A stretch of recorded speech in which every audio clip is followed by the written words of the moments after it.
Council. Welcome and thank you for joining the 9th in our series of higher education dialogues.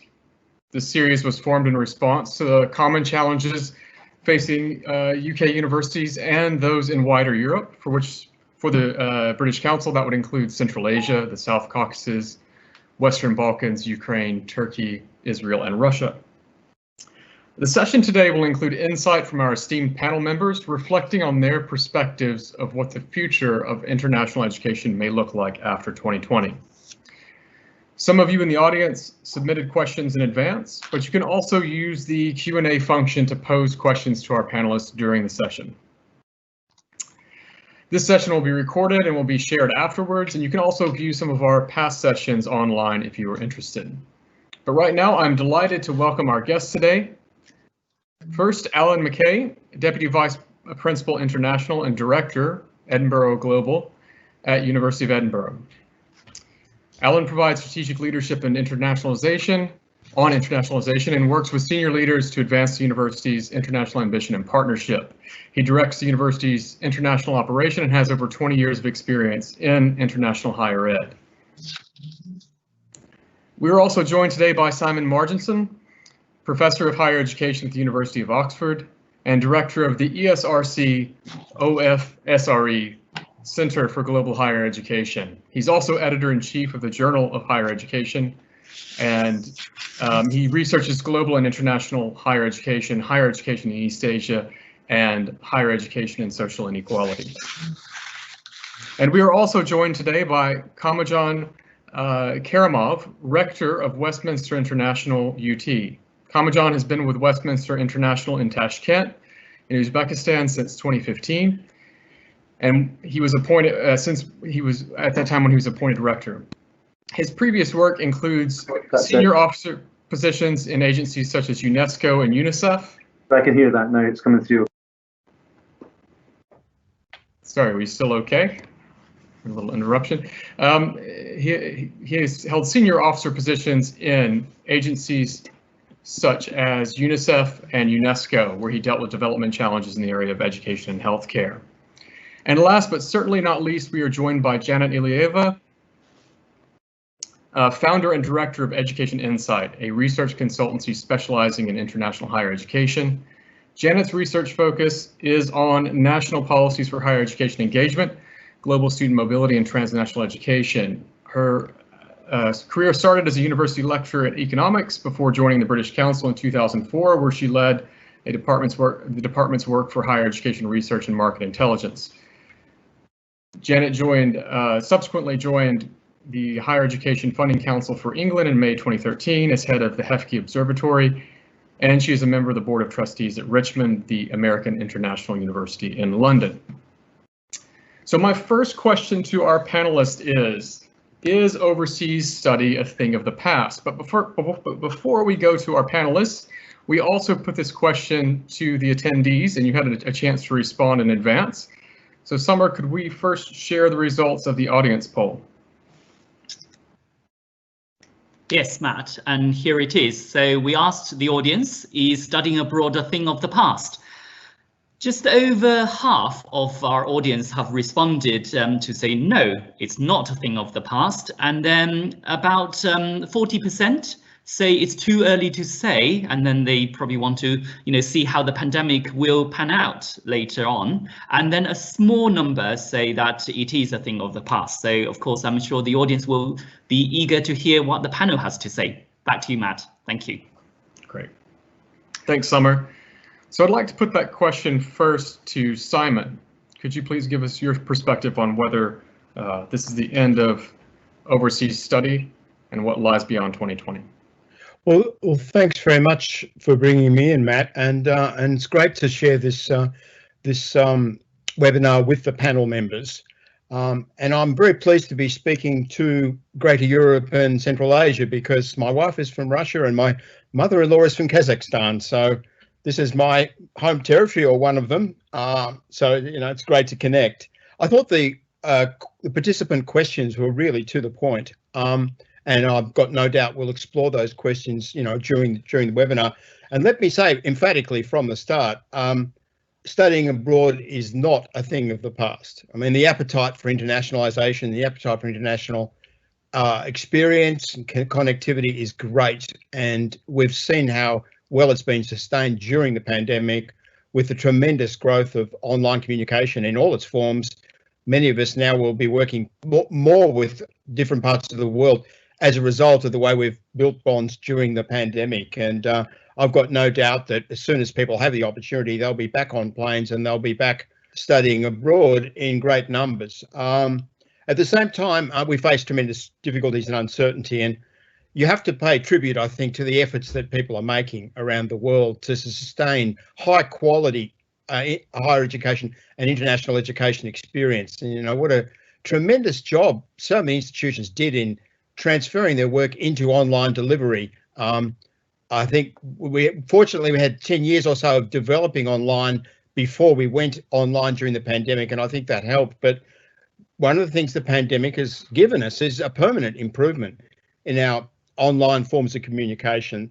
Again, I think we should pay tribute to all of those who are involved in the industry, you know, the agents, the companies that are giving advice to students around the world on how to play this very difficult situation. Challenging for all of us, but we'll get there. You know, we'll get through. There is light at the end of the tunnel. At the same time, I think the Northern Hemisphere term that's opening up in September, October is very, very difficult to read. The reality is we don't know, I think, exactly what the situation will be on day one. And it's going to be a country by country problem. Obviously, those nations which have been able to, for one reason or another, have a better pandemic than others are going to be better places to visit early in the next academic year. I mean, there are some countries around the world which, for whether it's cultural reasons, like, for example, in, say, Vietnam or East Asia, whether it's for political reasons, whether it's for just the sheer accident of geography. You know, New Zealand was able to isolate itself. There are some countries which have been able to manage the pandemic more readily than others. So they're going to be quicker to recover, and there'll be places which will probably benefit in the short term. At the same time, those countries have to deal with incoming passengers and have to deal with the regulation of inward traffic, and that's a great challenge. So you can have a country like New Zealand, which has more or less cleared the pandemic off its table, but then faces the problem of incoming passengers possibly bringing the pandemic in. And we've seen outbreaks developing in countries which were fairly clean in the last month or so. And I think this is the kind of reality which we're all going to be grappling with. No one's going to be free of the problem. One of the difficulties we face, I think, is that we're all too optimistic. We all hope that we'll get out of the pandemic perhaps earlier than we will. We tend to judge the choices that people should be making in terms of what they had before. So we only a full restoration of face-to-face seems acceptable or normal. And I think we probably have to adjust our expectations downwards during the periods of uncertainty. And if we're in a situation where the only safe, secure higher education that we can provide is online, then our job is to make that as good as possible, as strong as possible. I think the difficulty facing the institutions is that if they go out and say, all we can do is provide online until we're absolutely sure it's safe, then the institution down the road will say, well, you know, we're opening face-to-face, we think, come to us instead, and they'll maximise their position. I mean, that's the kind of difficulty we're all in. So, and one of the things that's doing is driving us all to be somewhat over-optimistic, I think, about the situation that's coming in the next 3 or 4 months period. We have to be prepared for the possibility that things could remain quite restricted. Having said that, I don't want to call it as entirely negative. I think that you know, there'll be a point where things really do start to shift upwards, whether it's a vaccine or it's the process of the dying away of the pandemic in enough places for long enough for a genuine turn in the whole experience. There'll be a point where things do start to look up, and I think they'll start to look up in a lot of places at much the same time. What's very difficult to call is exactly when that'll be and who'll be on top of the heap when that happens. Thanks, Simon. Alan, could I get your reaction from being inside a UK institution on what this looks like after 2020 and whether it's overseas studies a thing of the past? Alan, you're still on mute, I believe. Sorry, everyone.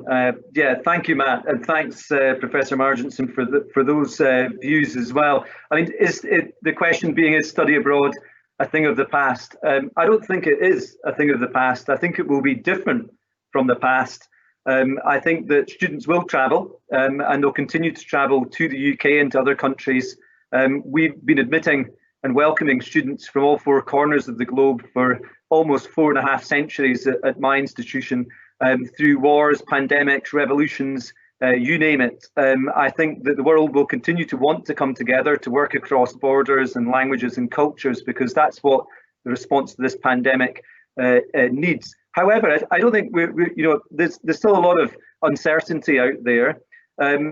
And we're not necessarily out the woods in terms of the evolution or dealing with this pandemic. I think as a public health issue, I think that we've a lot to still learn. I think we've made a lot of good progress. And I think that when you look at the preparation that we're putting in at the University of Edinburgh for this year, there's a tremendous amount of a preparation there to welcome students on campus when they're able to do so. They may not necessarily be there for the induction week, but they don't have to be. No one's requiring anyone to be in place in person. So our offering, at least for the first part of this academic year, will be a hybrid blended offering.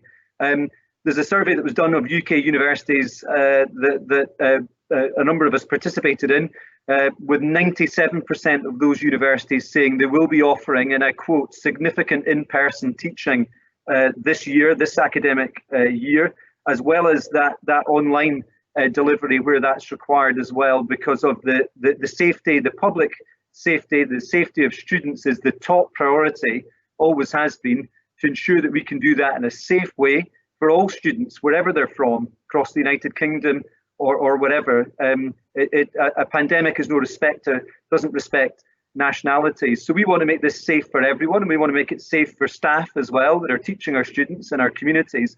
And there's a huge amount of preparation that's gone in to prepare us for that this year, as best we can assist students with that. So these are my reflections on where we go this year. I think beyond that, I think there's an acceleration of trends. It won't be the same as the past, but it's not a thing of the past. So I think what it will do is it will start to accelerate some broader existing trends in terms of inter-regional mobility, blended delivery, perhaps students spending shorter times in different countries and more time online, and a big change with transnational education, which I think actually now is the change point in terms of, it's not transnational education, it's just university education and research in a global era. That it's not a bolt-on to activity, but rather it's embedded into what we do as international institutions in whatever form and shape that takes. I've got some further thoughts as well about the economic impacts of this going forward, but I do think it will continue. It's not a thing of the past. It's very much, things are changing. It won't be exactly the same as the past, but it's certainly going to be something that I think students, for good reasons, will continue to want to do to all different parts of the world. And I think we need to do more of that. Thanks, Alex. Kamajan, could I get your perspective from Uzbekistan?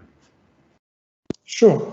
First of all, I wish to thank you, Matt, and the British Council for inviting me to be on the panel, and it's a great honor actually to speak today. So, in terms of your question, I believe that study abroad is not a thing of the past, and I will try to justify my point. Of course, pandemic has its effect on academic mobility, and I reckon it will take a couple of years at least of disruption to international student mobility until confidence is restored in traveling abroad. But I'm quite confident, about the long-term recovery. Of course, there are the demand and supply side of the student mobility and academic mobility and economics of this as well. But regardless of the current events, demand for higher education will persist and grow, millions of people around the world lack access to higher education, and number is anticipated to increase, particularly with rising population growth in low-income countries that are already enabled to accommodate the current demand. And I'm afraid the education systems in those countries, the supply is quite limited, and obviously demand is outpacing the supply. And also, as we know, strong correlation exists between countries' wealth and its tertiary enrollment ratios. Country wealth is closely linked to its outbound mobility ratio, given the significant cost of studying abroad. Therefore, both tertiary enrollment levels and international student mobility indicators are strongly influenced by macroeconomic forecasts. And this fact, in combination with ongoing economic turmoil caused by COVID-19, means that impact of different macroeconomic projections is of particular relevance to global higher education sector.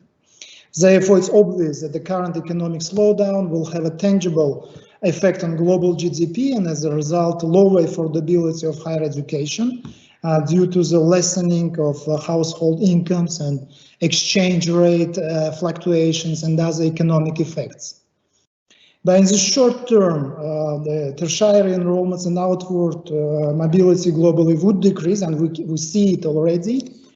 But in addition to this, we already see a trend where the shift of part of the student traffic that was going to Western countries, Northern Europe, Western Europe, UK, Australia, going into other parts of the world, particularly East Asia, and other countries. And that effect, in my own reading, is to be permanent.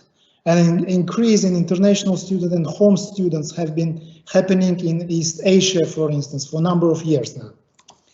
But I would also, just to prove this, I would like to give you an evidence. We're quoting recent survey, which was done in 8 the Asian markets. I'm sure, Matt, you were aware about this because probably you were part of this. So this survey showed that at least 12% of students from 8 Asian markets, China, Hong Kong, Indonesia, Malaysia, Singapore, Taiwan, Thailand, Vietnam, which together account for 52% of total international students in UK higher education. And they've been offered places in UK universities. They say they're definitely not coming to UK to study, this year at least. But if undecided respondents were added to this, very likely to defer or cancel, there could be a fall of 61% in international enrollments to UK from these key markets. That would mean loss of about $3 billion to UK economy. But again, British Council predicts 14,000 fewer new enrollments from this part of the world, East Asia, in the coming academic year. But that is the economic effect, right? But I think what may have a longer effect, a longer term effect on student mobility is geopolitical influences to which the education sector is vulnerable. For example, growing tensions between superpowers and regional powers. Another one is xenophobic rhetoric, which we can see now. Another trend challenging mobility is the rise of protectionist political agendas throughout the world, raising skepticism about the value of internationalization versus the national interest. So all of this definitely will have effect on student mobility, short, medium, and longer term. But on the positive side, and why I believe this academic mobility and the study abroad will pick up is the student experience. And again, I will quote a recent study which was done in Manchester involving 40,000 students, and they highlighted that they want blended experience with some online learning, but also face-to-face teaching, and are looking for the campus experience.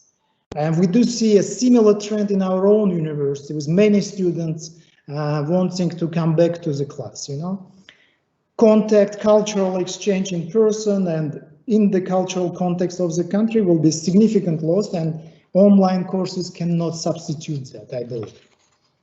Another important factor is that international students, they value opportunities to get work experience as part of their education. Countries offering more work experience, more opportunities for international students after graduation see high international student enrollment. So having said that, I strongly believe, yes, there will be a short-term effect, but again, as I would argue, in a longer term, student mobility, overall academic mobility will pick up. It will take a few years probably until then. So thank you, Matt. Thank you, Kamajan. As the author of the survey you referenced, I feel like I should probably clarify that I've done my best to avoid any prediction. I've given a very wide band. I think, at the most optimistic, we see around 12% from those countries. There are a lot of undecideds. In the worst case scenario, we can see maybe 60-something%. But yeah, I'm avoiding putting a number on that as much as possible, so you can't hold me to it later. Janet, would you like to give us your perspective? I know you've done a lot of research on a lot of the topics that we've touched on, everything from transnational education to online and also student mobility. So give us your thoughts on whether or not we're seeing the end of student overseas mobility as we know it. Yes, thank you, Matt.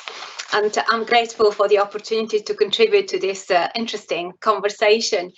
I will concur with the other panel members that yes, we're likely to see further expansion in international global student flows, but also shift in the shapes of this mobility.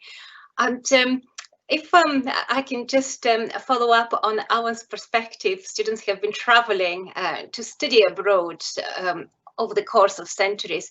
The latest UNESCO Global Monitoring Report shows 224 million tertiary education enrollments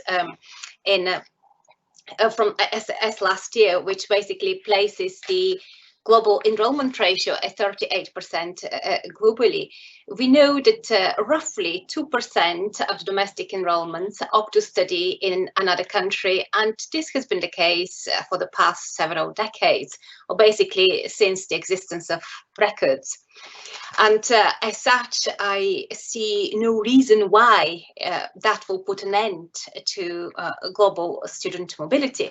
However, I do see significant shifts in the way that it's likely to continue to happen. The International Association of Universities did a survey with their members, which showed that 60% of their respondents had increased their virtual mobility and collaborative online learning. And I think that will be an interesting component of the shape of mobility to come. But also talking to UK universities, quite a lot has been done in the space of virtual scholarships. And I think that is another new development that we may see more and more of happening. So in a way, the way that higher education institutions have responded to the crisis has unlocked unutilized potential the technology offers. And it has implications on accessibility to international education, its sustainability, but I think equally important is environmental impact. We've been trying for way too long to compromise.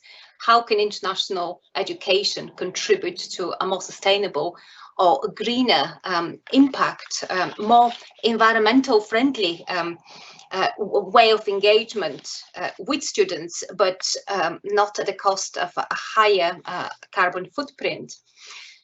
And this has also unleashed, in a way, much greater cost efficiency, which was an unintended consequence of the current situation.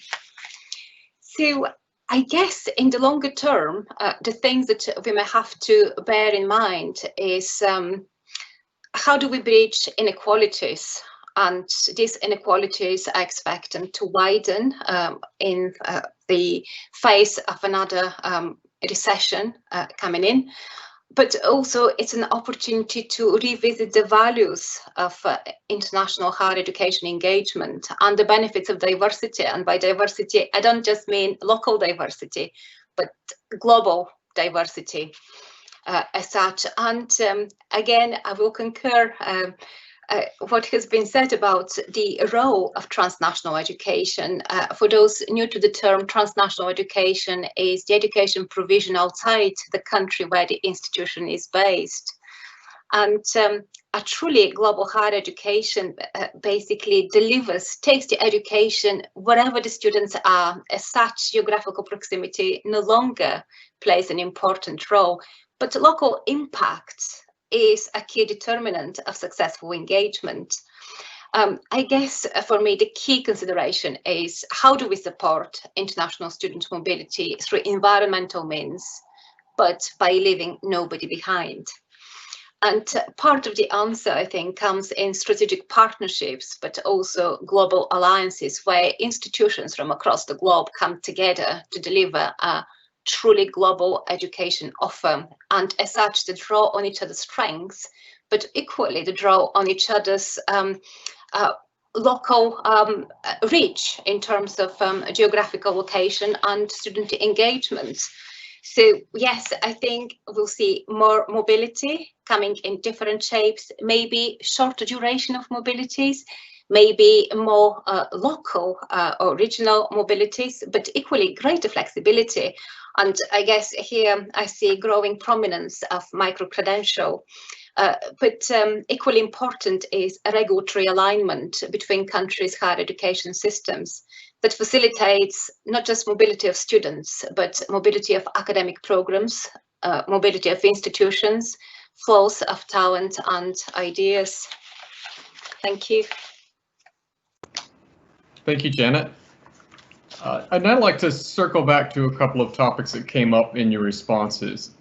Most of you referenced coming depression or recession, the economic impacts of COVID that will last for some period of time afterwards. I'd just like to get each of your brief responses about what kind of time frame you think that is.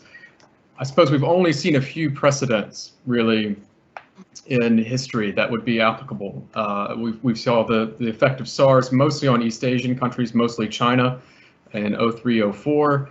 We've seen the global financial crisis and then the commodities crash, and all of those have had impacts, at least regionally, on outbound mobility. Only, I suppose none of those have had a large effect. We've yet to see a large aggregate decline in international student mobility from any of those. This is a very different situation. But could you give me your brief thoughts on what type of time frame, and this is really putting you on the spot, but what type of time frame are you thinking for a recovery in the numbers of internationally mobile students globally? Simon, could we start with you, please? Simon, you're still on mute, sorry. Thanks, Matt, and apologies for that. If you look at past recessions and the effect on participation in post-compulsory education, mostly there's an increase in participation because of the opportunity cost factor. I mean, the opportunity cost of studying is low because there aren't many other jobs. There aren't the usual number of jobs that are out there. So this is the time to get your degree and then graduate when the economy is turning and the opportunities are opening up again. And that still makes perfect sense. The difficulty, of course, as John showed us in his wonderful summary of the macroeconomic picture, is that the capacity to pay has taken a tremendous hit in the recession, as always is the case. But in this case, we're talking about international education, and capacity to pay has to cover not only the cost of not working, if you like, income foregone, it also has to cover travel, living costs in the country of education, and often tuition fees at a reasonably high level as well. So I think that's, those two effects will balance out into a lowering rather than an equalisation of participation. So we will see a fall just due to the macroeconomics, and I think that means, because this is going to be a deep and sustained recession, we're probably looking at a 3 to 5 year time span where we see these macroeconomic effects playing out. We know that in some countries the macroeconomic picture will be better than others, so that, and of course, as is also the case in relation to the pandemic as well. So those economies that recover quicker, and we're all looking at East Asia as likely to be that place where that happens, we'll probably see a more robust demand for international education from that region than we'll see from India or from sub-Saharan Africa or Latin America, for example, where the economic recovery is likely to be slow and the pandemic is likely to have more impact. Thanks, Simon. Alan, you'd also mentioned that you had some thoughts on the economic impact. Could you share those with us now and give us your finger in the air rough time frame for recovery?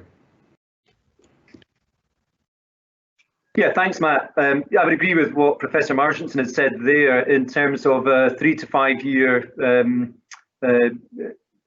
effect in terms of impacts on flows of international students across different parts of the world compared to where we were prior to the start of COVID. We know this is going to be a very deep recession. You know, the largest since the end of the Second World War. I mean, the IMF have said that it's effectively we're walking a tightrope during extreme uncertainty.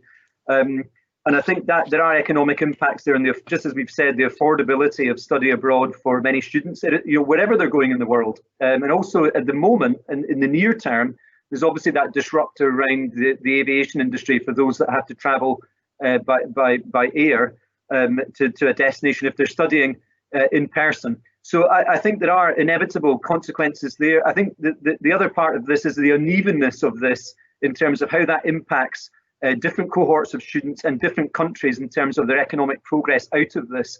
And without going into the detail in the economics, I think that in a way at the moment the world is lacking that locomotive effect, the locomotive powerhouse in terms of an economy to pull others out with it, because of the impact this has had across everywhere in the world. So I think that that will inevitably, it will have an impact over the next 5 years in terms of the availability of funding, the availability of loans, national scholarship schemes because of debt repayments, and the ability for students to be able to afford to study in different parts of the world, recognizing the fee variations that exist there. So this will take time, but as I said, it's not that it's a thing of the past, but it will be different than the past.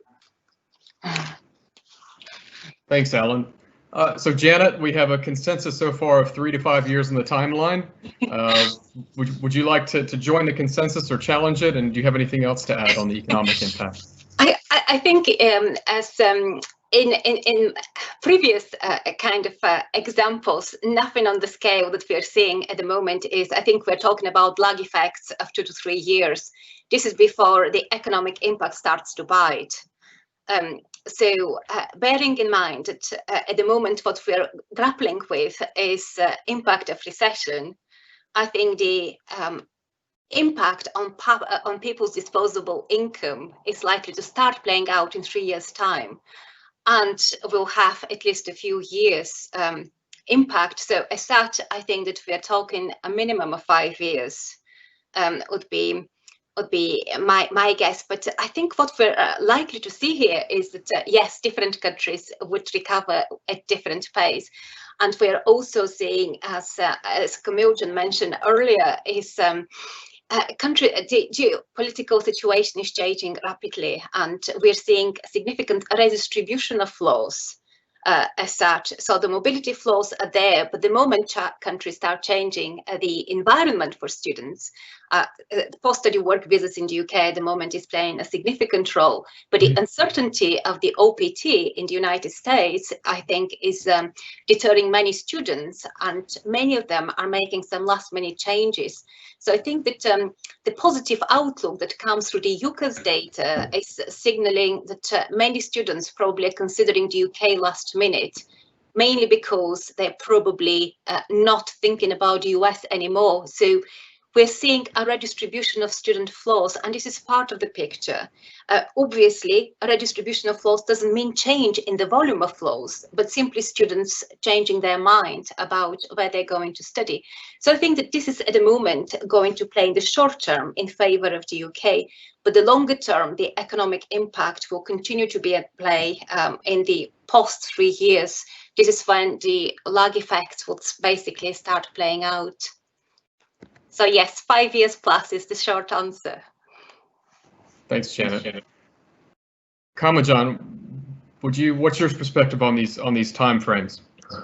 Sure, probably I will be a bit more optimistic than my colleagues are, and I would suggest it will probably take 2-3 years for for student mobility to pick up, and I will try to explain why. Firstly, if we look at what international financial institutions suggest, most of them project the sharp decline in GDPs across the world this year, but they also suggest that there will be a very significant the increase in economic recovery starting from the next year even, So, but my perspective is that, and I think I tried to explain this in my previous intervention, that the current crisis, it's not just an economic crisis, it's much more complex, right?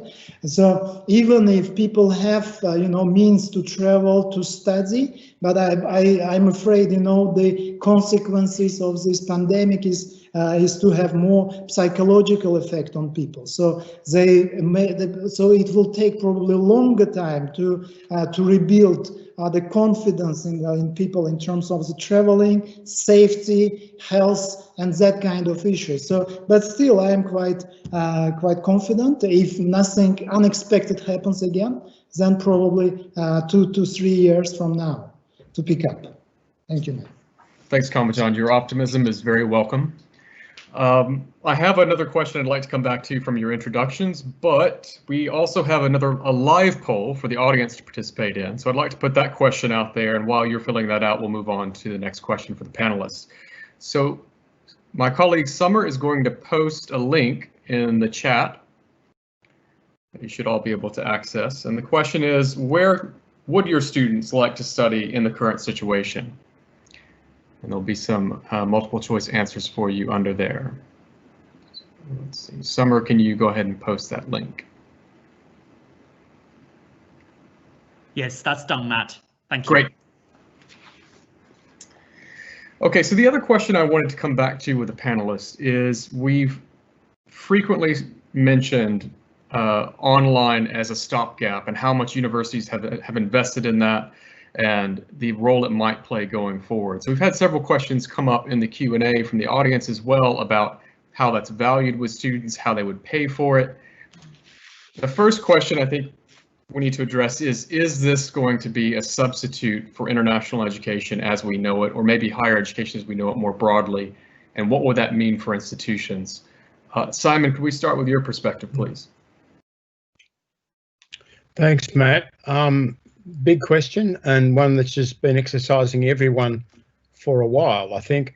My sense of this is that the pandemic experience has reaffirmed the virtues of face-to-face classrooms and the on-site experience, not just in the classroom, but the whole experience of being a student with other students in large numbers and having the activity profile that enables.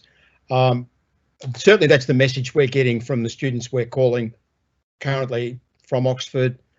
We're asking them the question, are you coming? And they're saying we really value the opportunity to be there. We really want to be there as soon as we can. And we're more iffy if it's just going to be online for the foreseeable future, if we're very encouraged by talk about it opening up again.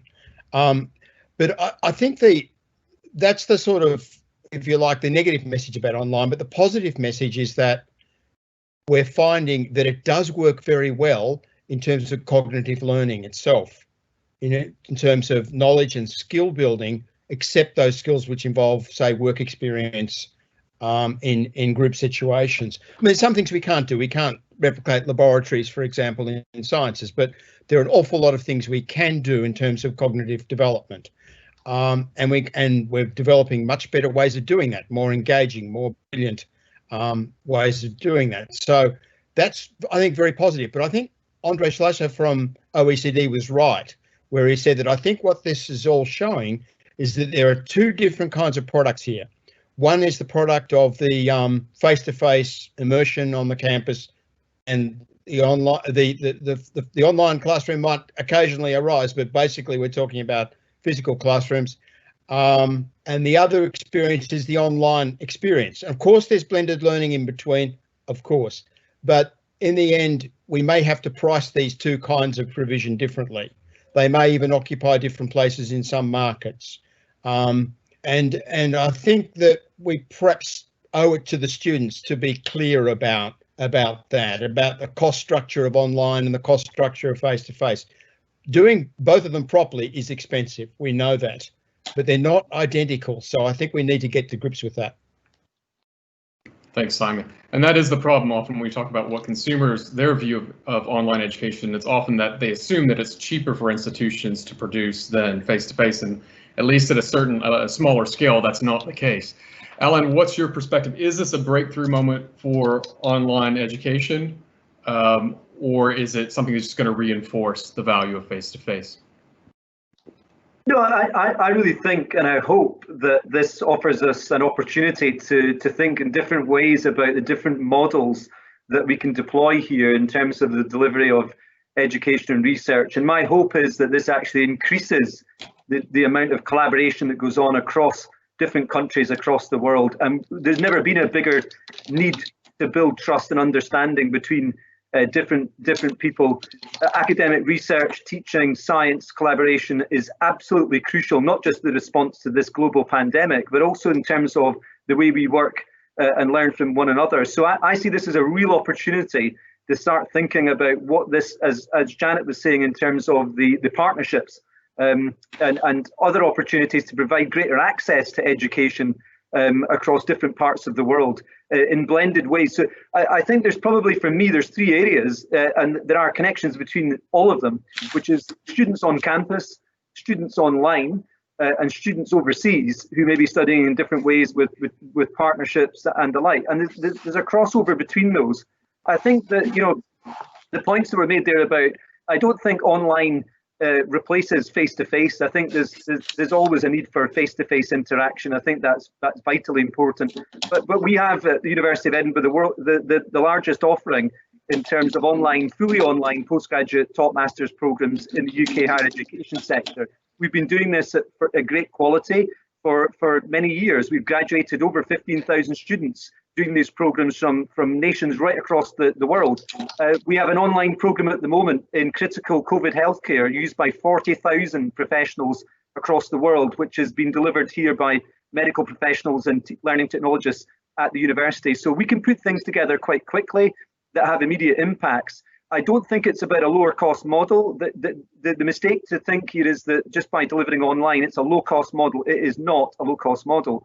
But I do think it affords us new thinking and new opportunities to scale up more international collaboration across teaching and research, much more collaboration across different parts of the world with new countries, new people, new partnerships. Ultimately, this is about us as human beings. And I think that opportunity to give us an inflection point for some new thinking about how we can approach this and use what we've learned across recent months to greatest effect in terms of how we connect more of this up and offer more opportunity to students, not just those that are able to get on a flight or a boat and leave their country, but those that will remain in countries, many of whom in the next 30 to 50 years will see enormous surges in their youth populations without the domestic ability to meet that demand. So I think there's something there about how we can intensify our thinking and our cooperation through what we've experienced in recent months. Thanks, Alan. I guess one of the problems in that is if online education, if it reaches the scale which it is cost effective for universities to deliver, that's the classic Sebastian Thrun thesis, right? That there's only room for 10 universities in the world, which hasn't really come to fruition yet. But Janet, what do you think about how that will change? You know, if we were going to see much more investment on online, we're going to see universities doing it better. How is this going to change the university as we know it and the landscape of universities? Yes, I think that the whole switch to online is a significant breakthrough moment. That's definitely not a gap stop experience. Universities and governments and students, everybody has made massive investments in online education. And through that experience, there has been a paramount learning from how can we do it better in a more sustainable way, in a cost-effective way, but also taking many of the access issues that students may be experiencing and there is significant amount of learning done there. So I do believe that if regulatory bodies and institutions are to turn their back on the investments that have been already made, that would be a colossal waste of resources, especially in the years to come, that we are talking about economic downturn when resources will be really scarce. But above all, it will be a colossal waste of learning that we'd have to turn our backs to. So I remain cautiously optimistic about the investments and about the direction of travel, and that online learning will be part, it will complement the existing education provision. I don't think the world will switch completely to online and turn their back to what we are already very good at. But greater flexibility and greater complementarity of what we are seeing is likely to stay. So as such, I think, yes, on several fronts, students are becoming more receptive, or will become more receptive, that online education is not just an emergency response on behalf of the institutions, and universities will embrace the learning and investments they've already made. But regulatory bodies will be much more susceptible to the idea that this is the way forward, that will also take many of the access problems we have, but it's also an environmental way to engage. Thanks, Janet. I realize time is slipping away from us. We've put a poll out to the audience. Summer, could we share those results now? Yes, we certainly can, Matt. So I believe that everybody can see it. So interestingly, half of our audience think their students will study in a country known for its quality of higher education provisions, such as the UK, so which seems to concur with what the panel is saying, that international mobility will not be a thing of the past. Then the rest, 40%, will choose to stay in country and study there, and then only a small number would choose to study in a country in their region. Back to you, Matt. Thanks, Summer. Kamajan, I just wondered if we could get your perspective on this. The students from your country, do you see similar patterns as what the audience did, or do you think that you would see a greater number of students staying in country this year or going somewhere else in the region? Well, we're talking about Uzbekistan, and particularly this year, obviously, given the current situation, most of the students and their parents will, prefer to stay in country.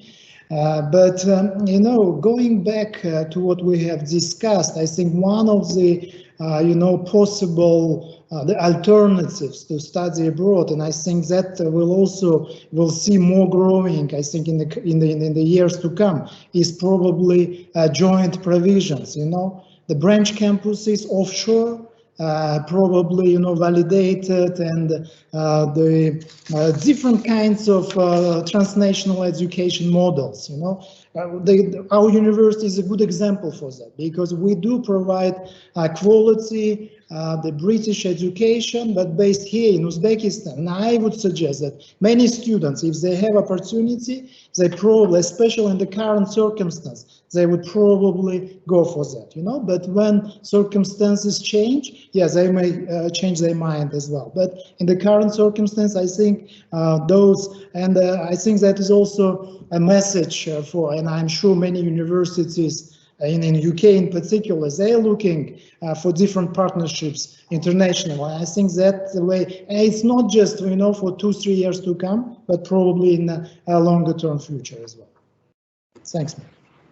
Thanks, Kamajan. I believe we also have another poll to share with the audience. We wanted to ask a question about what would the likely considerations for students from your country be when it comes to studying abroad in the current situation. So if Summer, you could post that link in the chat, and if our audience members would like to contribute and give us your views on what those considerations would be, and we'll come back to those results in a bit. I think Kamajan just touched on something again that's been brought up before in the conversation. Is really interesting, this issue of transnational education. In the past, I think most of us that have looked at this closely have, in the Venn diagram of education, of the markets that we're addressing with the different forms of education, that transnational education and internationally mobile students haven't overlapped a lot. They've been very distinct groups in the past. As a result of what's happening, do you think we're going to see much more overlap and these things treated as more as equals than they have been in past by consumers? Janet, can we get your perspective first? Yeah, thank you. I think it's a very interesting one because, again, as I mentioned earlier, the students that traditionally have gone to study abroad, they're 2% of the domestic enrollments. What transnational education has done is it's enabled higher education institutions to engage with the remaining 98% of domestic enrollments.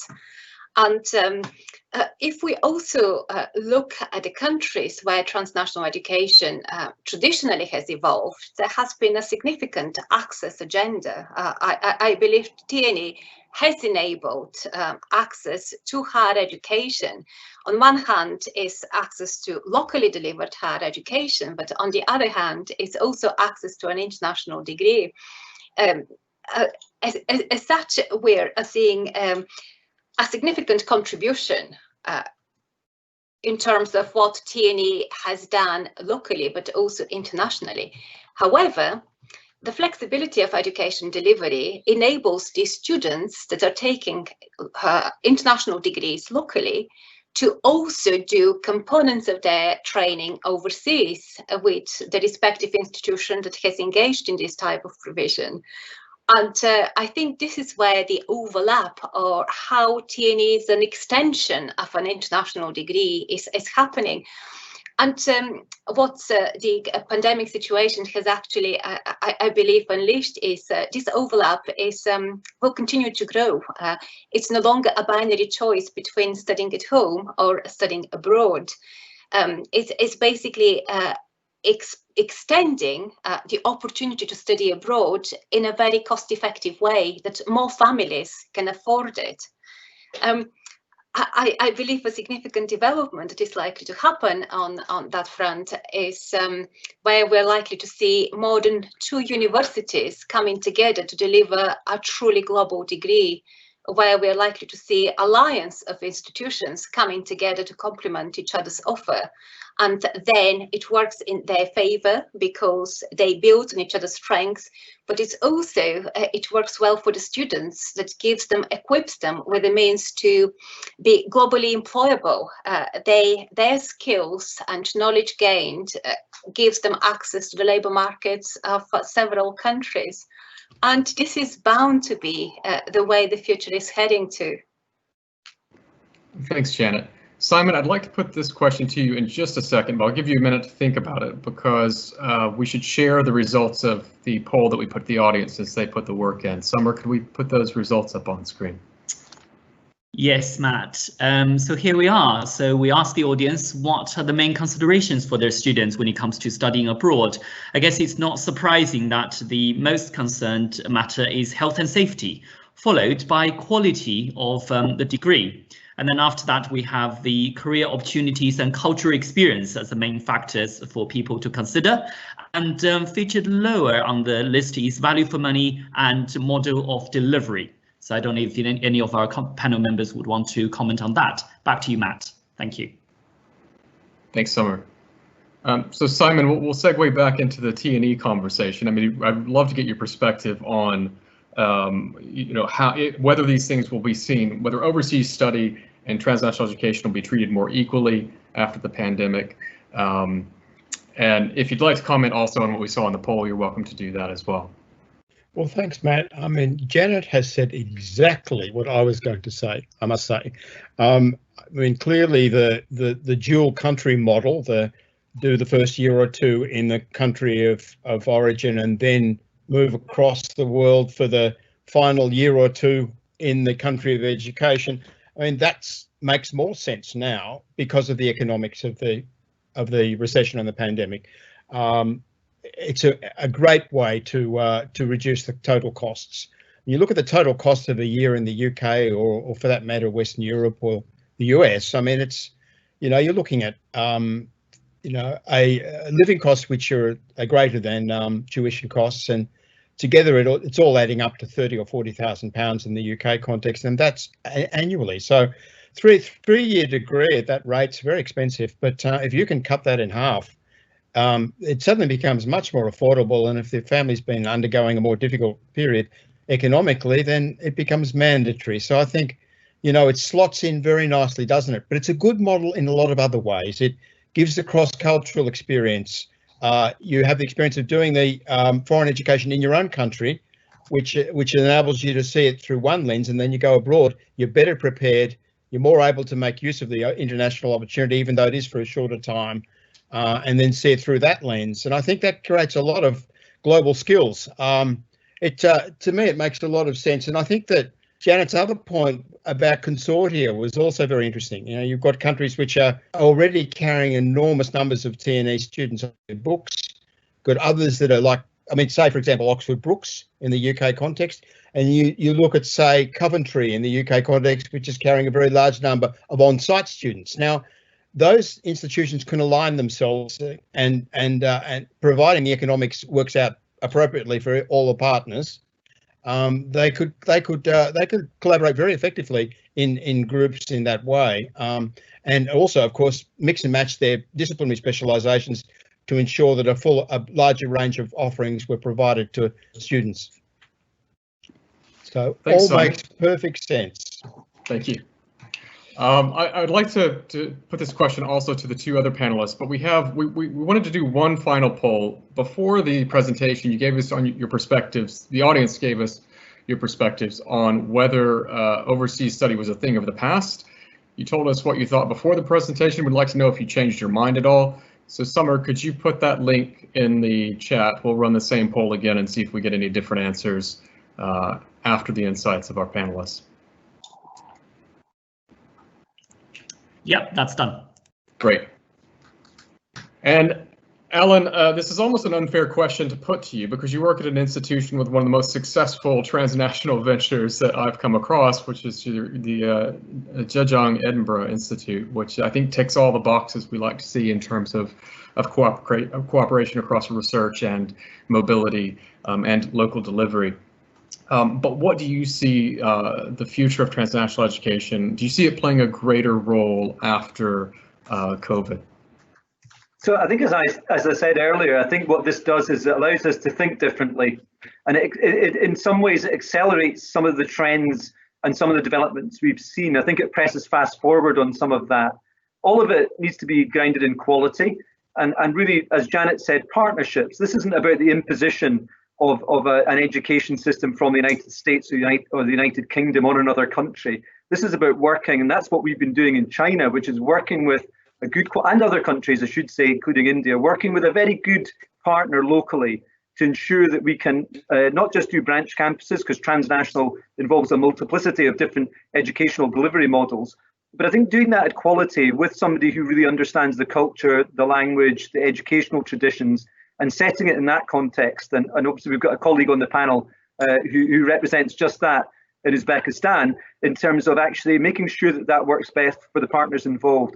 I see tremendous opportunity, and I see this as being, just as we've talked about, increasing the access to educational opportunities for students across the world. And I think that our recent engagement with the Una Europa collaboration with 8 European universities, 500,000 European students in a pan-university model that Edinburgh has been involved in, again, is another big shift in terms of transnational education, in terms of what that will look like across the European dimension. So I think there are very exciting and I'll use the word exhilarating opportunities presented here for thinking. Let's think in a different way about how we want to approach this. Let's not go all the time head to head against one another in terms of a competitive piece here. Let's collaborate more in terms of actually how we can bring our minds together to work across institutions, and not just in terms of academia. We should be thinking about business and industry. We should be thinking about other agencies and organizations, and not just bilateral academic partnerships. So real opportunities. Let's do some big thinking, not knee-jerk. Let's think strategic in the longer term. And this is, for me, all about increasing the access to those to education. Thanks, Alan. I'm conscious we're running out of time, but Kamajan, I'd really like to get your perspective as someone who's on the ground delivering, in a transnational education environment. What do you think about the role of T&E after COVID? And in the meantime, Summer, if you could get ready the visuals for the poll we're running, and we'll end on that after Kamajan's comments. No, thank you, Matt. I think, in terms of the T&E provisions, of course, I agree with my colleagues who voiced their opinions. I'm sure, as I said, the future, we will see in future more of that, different kinds of the models. And as Alan suggested, yeah, it's not just about branch campuses. There are different ways you can do it, right? So definitely they will be. But I think what is important to say, even now, I will again refer to statistics. 60% of all international students on UK higher education programs are studying outside of the UK, through this T&E provision. So it is not something which is in future, it is happening now, but I believe there will be more of that happening, right? So, but again, in terms of the T&E, I think there is another very important consideration we need to, of course, it's about the access. It provides more opportunities to people because it's probably cheaper than you go, to country of origin, UK, US, or, other Western countries. But there is another very important imperative, which is that the T&E helps to combat the brain drain, because in a traditional mobility world, students are faced with a difficult choice of whether to leave home and when or whether to return home, in this post-mobility world, students would not need to commit to a single geographic location. And I think that is very important. And from that perspective, the knowledge transfer will not be unbound from physical location. Learning will become resituated when possible in the home country. I think that is very important imperative when we talk about T&E. Thank you. Thank you, Kamajan. We've run a bit over time, and I'm conscious it's 2020, and you probably all have 3 more webinars to go to over the next few hours. So I'd like to wrap it up, but first let's take a look at the results of the poll. Summer, if you could pull those up. Yes, Matt, I think we have certainly shifted the thinking of some of our audience members.